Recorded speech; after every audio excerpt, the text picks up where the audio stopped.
Okay, welcome back to ESL Drill. This is part 2 of the reading every success story is also a story of great failures. Now, in the first part, we learned about what Tom Watson Sr. said, and we also talked about Abraham Lincoln and his failures before he became the President of the United States of America. Now, let's move on and continue with the next paragraph and the next story.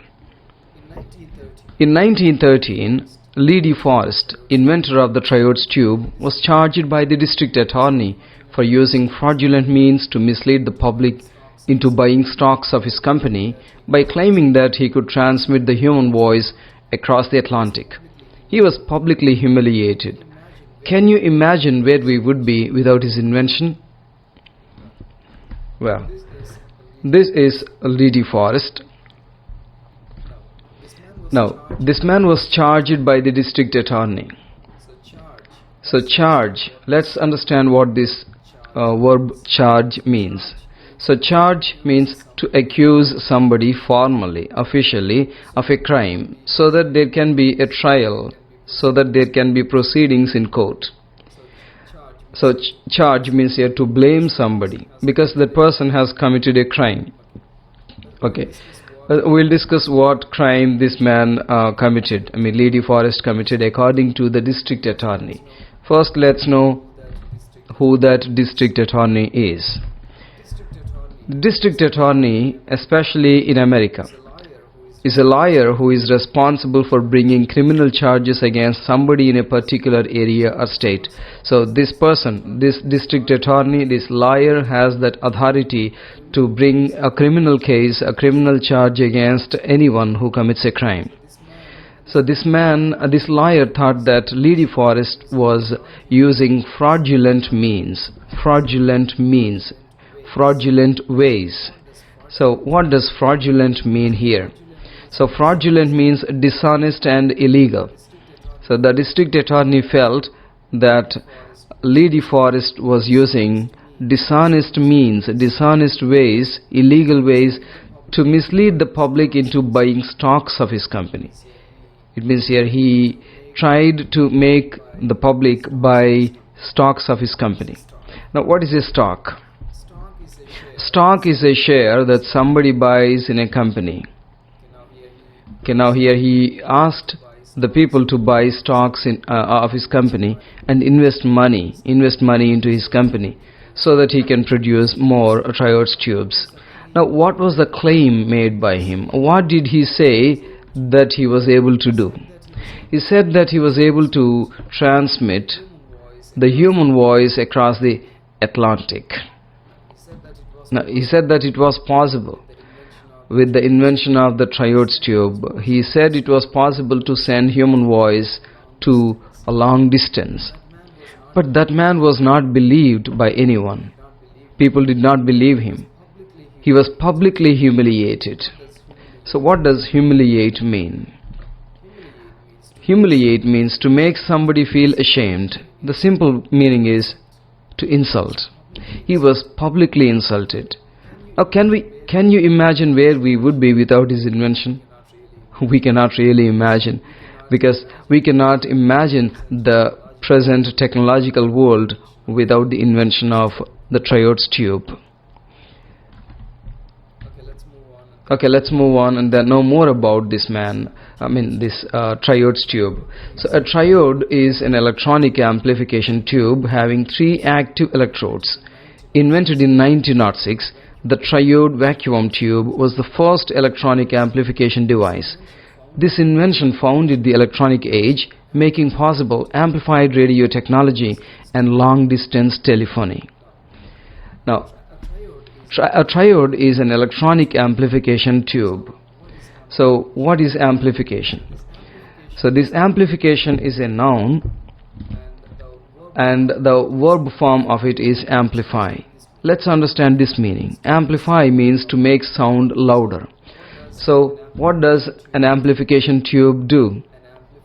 An amplification tube amplifies sound. It means it makes sound louder. and it was invented in 1906. So please remember this. Earlier we had a year mentioned, 1913. 1913 was the year when Lee De Forest was charged by the district attorney, but he invented the triode tube in 1906. So the triode vacuum tube was the first electronic amplification device. What is a vacuum tube? Vacuum tube is a tube which is completely empty, without air and other gases. So vacuum. Okay, this invention founded the electronic age, making possible amplified radio technology and long distance telephony. So long distance telephone calls were possible only because of this technology. Okay, let's know more about Lee De Forest. Lee De Forest was an American inventor with over 180 patents to his credit. He invented the Audion, a vacuum tube that takes relatively weak electrical signals and amplifies them. He is one of the fathers of the electronic age, as the Audion helped to usher in the widespread use of electronics. He is also credited with one of the principal inventions that brought sound to motion pictures. Okay, now let's understand what a patent is. A patent is an official right to be the only person to make, use or sell a product or an invention, a document that proves this. Now anyone with a new idea, they can register a patent in their name, and only they can make something using that idea or using that technology, using that invention. So for example, if a country makes a vaccine for coronavirus, only that country can make a vaccine, can prepare vaccine, or other countries or other people can make vaccine with their permission. Otherwise, people without permission cannot do that. So such authority, such right to use or sell a particular product is called patent. This man had 180 patents. It means he had almost 180 inventions. So he invented the Audion, a vacuum tube that takes relatively weak electrical signals and amplifies them. Okay, look at this here. He is one of the fathers of the electronic age. So one of the fathers. Remember this. When you have one of the, it always takes a plural noun after it. One of the fathers, one of the boys, one of the friends, one of the ideas. Now this Audion, this vacuum tube, this triode tube helped to welcome the widespread use of electronics. Now electronics are widespread, they are used extensively now. Now he is also credited with one of the principal inventions that brought sound to motion pictures. So principal means here main. Let's move on. This is another story. A New York Times editorial on December 10, 1903 questioned the wisdom of the Wright brothers, who were trying to invent a machine heavier than air that would fly. 1 week later, at Kitty Hawk, the Wright brothers took their famous flight. What is New York Times?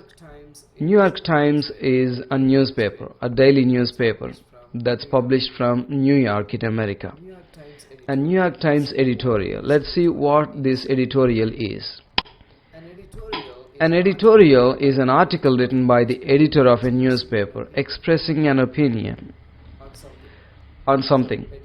So editorial is an article written by the editor of a newspaper. Now, when was that published? On December 10, 1903. So what did the editorial question? The editorial questioned the wisdom of the Wright brothers. What were the Wright brothers doing?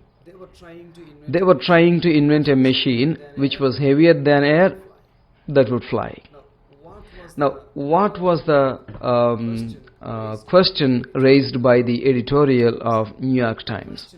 The question raised by them, by the editorial, was, how can anyone invent a machine heavier than air that would fly? According to the knowledge that people had then, anything heavier would not be able to fly. So the article ridiculed, made fun of the Wright brothers' efforts. But proving all this wrong, 1 week later, at a place called Kitty Hawk, the Wright brothers took their famous flight. They flew their machine. Machine heavier than air, but it flew. Wonderful.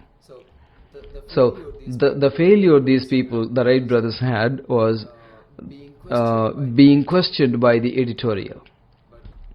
But they succeeded in the end. Let's move on. Colonel Sanders, at age 65, with a beat-up car and a $100 check from Social Security, realized that he had to do something. He remembered his mother's recipe and went out selling. How many doors did he have to knock on before he got his first order? It is estimated that he had knocked on more than 1,000 doors before he got his first order. How many of us quit after 3 tries, 10 tries, 100 tries, and then we say we tried as hard as we could? Yes, this man, Colonel Sanders, the full name is Colonel Harlan David Sanders. This man, when he was 65 years old, he had a beat-up car. Now, what was that beat-up car? What does beat-up mean? Beat-up mean old and damaged. He had an old and damaged car, and he also had a $100 check from Social Security. What is this Social Security? Social Security, again in America, a system in which people pay money regularly to the government when they are working and receive payments from the government when they are unable to work, especially when they are sick or too old to work. Now, during this epidemic coronavirus, COVID-19, we hear of the news that many Americans have applied for Social Security, for money. So what is it? Because they are unable to work and they want money, so they request the government. So look at this here. He got $100 check from Social Security. He was 65 years old. He almost retired, and he got $100 from Social Security. And he realized that he had to do something. See here, age 65. This is the time when most of the people have retired, or some of the people have started thinking about retirement. But this man wanted to do something at the time. Now he remembered his mother's recipe and went out selling. So what's recipe here? Recipe is a set of instructions that tells you how to cook something and the ingredients you need for it. So this man knew how to cook a special dish, and he had the recipe for it. It means that he had the clear instructions as to how to cook that and as to what ingredients to be used in the dish. Now that recipe is nothing but fried chicken.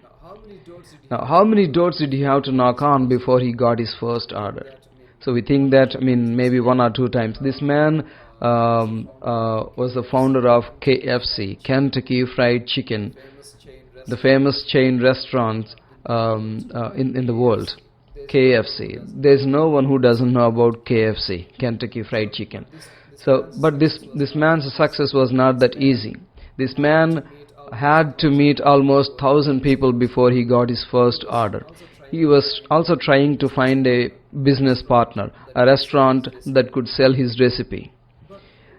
But what do? We try 3 times or 10 times or 100 times, and then we say we tried as hard as we could, and then no one else can do because you cannot do. No, that's not true about this man. By the way, what is the quality that this man showed here? It's perseverance. Perseverance is the act of trying to achieve something even when there are difficulties, in spite of difficulties. That man showed perseverance. Just like Nick Vujicic showed perseverance. We learned that one in Attitude is Altitude lesson. Okay, let's move on. This is about Walt Disney. As a young cartoonist, Walt Disney faced many rejections from newspaper editors who said he had no talent. One day, a minister at a church hired him to draw some cartoons. Disney was working out of a small mouse-infested shed near the church. After seeing a small mouse, he was inspired. That was the start of Mickey Mouse.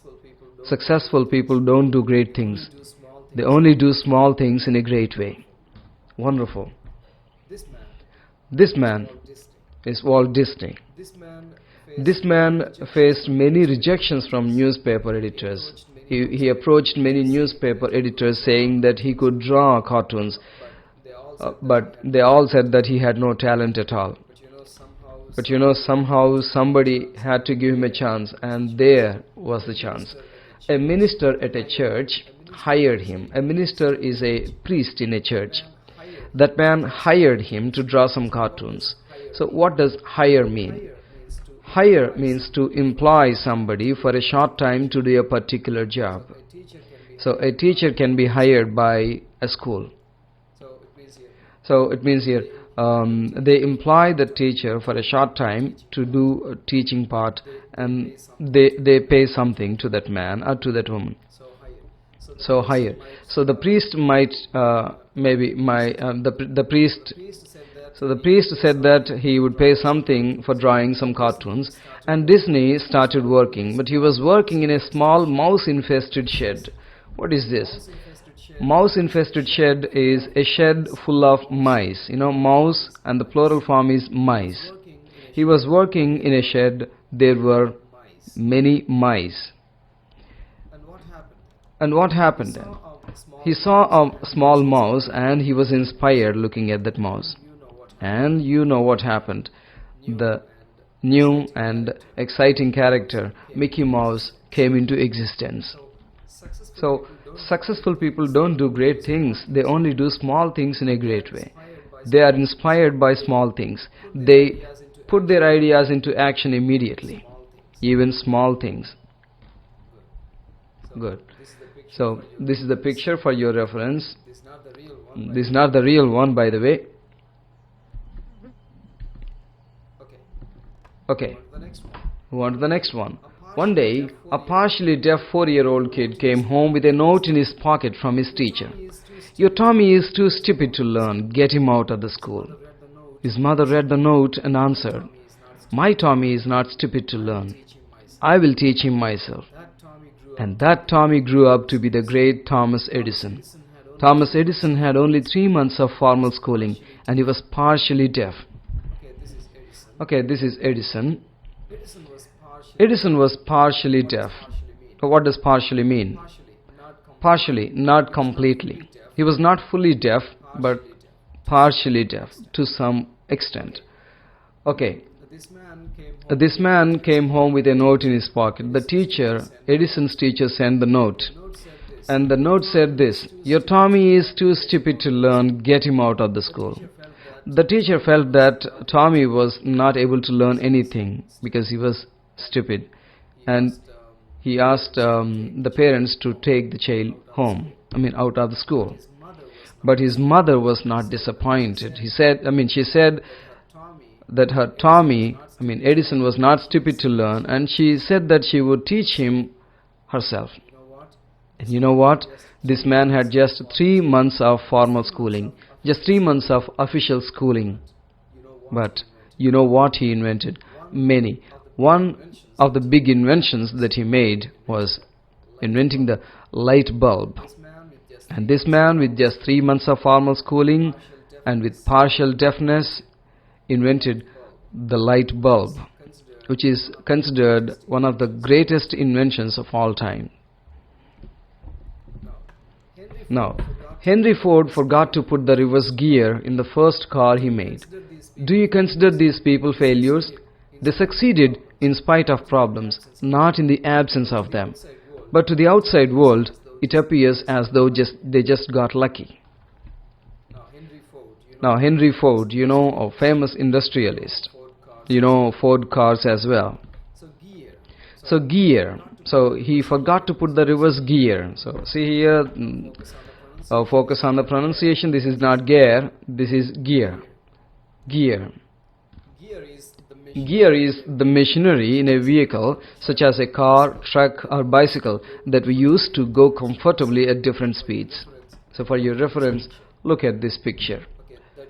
Okay, that is gear. Now he forgot to put the reverse gear in the first car he made. Now, how can we understand this? Does that mean that this man wanted to use a gear, but he forgot to fix it in the car? Think of it. No. Actually, Henry Ford did not think of using a reverse gear. He did not think that there was a need for a reverse gear. But does that mean that he failed? He failed with his first car? No, not at all. He did not just get the idea. That's it. He did not realize that there was a need to include a reverse gear. But do you consider these people failures? They succeeded in spite of problems, even though there were problems.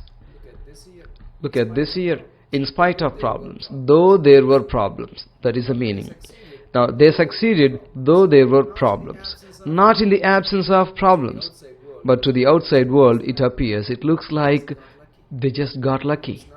No, it's not luck that brings fame to such people. Okay, all success stories are stories of great failures.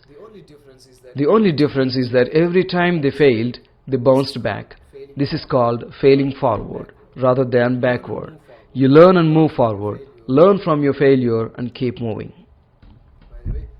By the way, I'm sorry to interrupt you, but I just want to mention esldrill.com, where you can revise all your lessons in English. So ESL Drill has more than 50 tests and then more than 1500 questions to revise your lessons, and so more topics and more questions are being added every day. So please do visit and then check it out. Okay, let's come back. Bounce back. Now, what is the difference between ordinary people and successful people? Successful people bounce back every time they fail. Bounce back means to recover. So to become healthy again, to become successful again, to become strong again. That is the meaning. Now, this is called failing forward rather than backward. You learn and move forward. Learn from your failure and keep moving. So what is failing forward? Failing forward. Fail forward means to learn from failures and move forward. This is what we need to learn. Okay, next one. In 1914, Thomas Edison, at age 67, lost his factory, which was worth a few $1 million, on fire. It had very little insurance. No longer a young man, Edison watched his lifetime effort go up in smoke and said, "There is great value in disaster. All our mistakes are burnt up. Thank God, we can start anew." In spite of the disaster, 3 weeks later, he invented the phonograph. What an attitude! In 1914, Edison was 67 years old. He lost his factory. It was worth a few $1 million. It's not a simple factory. It had all, maybe, the material that he used for his inventions. And he lost everything on fire. And it had very little insurance.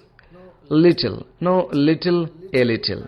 Little has a bit of negative meaning. It means almost nothing, not much.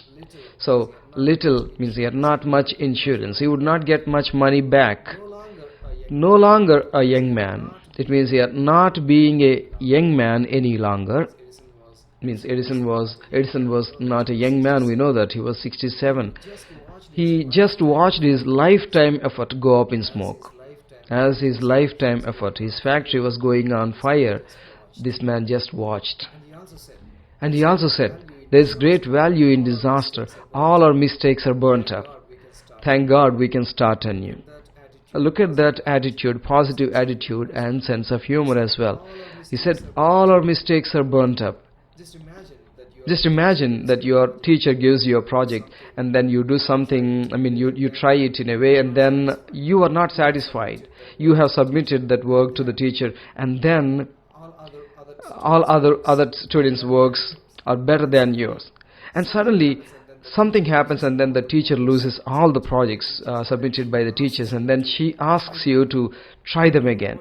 Now you know what mistakes you made while doing the first one. This time you try to avoid them and then do it better. So your mistakes are burnt up. Your mistakes are gone. You can try anew and then you can get better. That is the idea here. So in spite of the disaster, though this disaster happened, what's the disaster by the way? Edison losing factory on fire. Even though there was this disaster, just 3 weeks later, he invented the phonograph. Phonograph is a sound player, a record player. It plays sound. What an attitude. Okay, below are more examples of the failures of successful people. 1. Thomas Edison failed approximately 10,000 times while he was working on the light bulb. Great. Almost 10,000 times. We cannot imagine the world today without the light bulb. Number 2. Henry Ford was broke at the age of 40. Now, broke, this is not a verb here. It's not break, broke, broken. It's broke, it's adjective here. Henry Ford was broke. What does that mean? Henry Ford was without money at the age of 40. Now, why do you think the author mentioned Henry Ford, saying that Henry Ford did not have money at all, at the age of 40? Now, we know Henry Ford was a successful industrialist. That's a big name in industrial arena. And this man who became very successful was without money at the age of 40. Now, generally at the age of 40, you imagine that somebody, a particular person has enough money, has saved enough money. But this man had nothing at all at the age of 40. But he succeeded. Lee Iacocca was fired by Henry Ford II at the age of 54. Lee Iacocca. This man was fired by Henry Ford when he was 54 years old. He was working for Henry Ford and Lee Iacocca was removed from service. Fired means removed from service. We'll know the story. This Lee Iacocca was an American businessman. This Lee Iacocca was an American businessman known for engineering the Ford Mustang and Ford Pinto cars. He was the former chairman of the Chrysler Corporation. He was one of the most famous business people in the world. He is the author or co-author of several books including Iacocca. You can see the picture here. Iacocca, an autobiography. So he co-authored with somebody else. Okay, this man was an American businessman. When actually the story goes like this, when he was working for Henry Ford, Ford Motors Limited, this man was very successful. Under his guidance or under his engineering guidance, two cars, actually many cars were produced, but these two cars were very successful, Ford Mustang and Ford Pinto. I think you know from the news that 3 years ago Ford Mustang was re-released in India. Okay, this businessman was actually working for Henry Ford, but he was removed from the service. But this man had nothing to do. He was doing nothing for almost a year. Then he was approached by Chrysler Corporation, or you can say Chrysler. I think Chrysler is more appropriate. Chrysler Corporation. So another car and truck making company. This is a close competitor to Henry Ford, Ford Motors Limited. So this Chrysler Corporation. And Chrysler Corporation was almost on the edge of bankruptcy. It means they were unable to pay back the loans, they were unable to sell any vehicles, and they were about to shut down permanently. But this man was appointed by them, and in a few years this man set the company right. And it was a wonderful act. And this man also received a Lifetime Achievement Award from Chrysler Corporation. Now what do we understand from this? See here, when a man, Lee Iacocca, when he was successful, when he successfully produced two cars under his engineering guidance, he was removed from Henry Ford. We generally think that that is a failure, but this man did not think so. Maybe temporarily, but this man came out of it and then became successful. It was a huge success. Okay, that is the end of this part 2. I'll see you in the next video, part 3. Hopefully that would be the last part. And then don't forget to visit eslreal.com, where you can find number of tests to revise all your lessons. This is useful for students as well as teachers. And please don't forget to subscribe, like and share. Thank you very much for watching.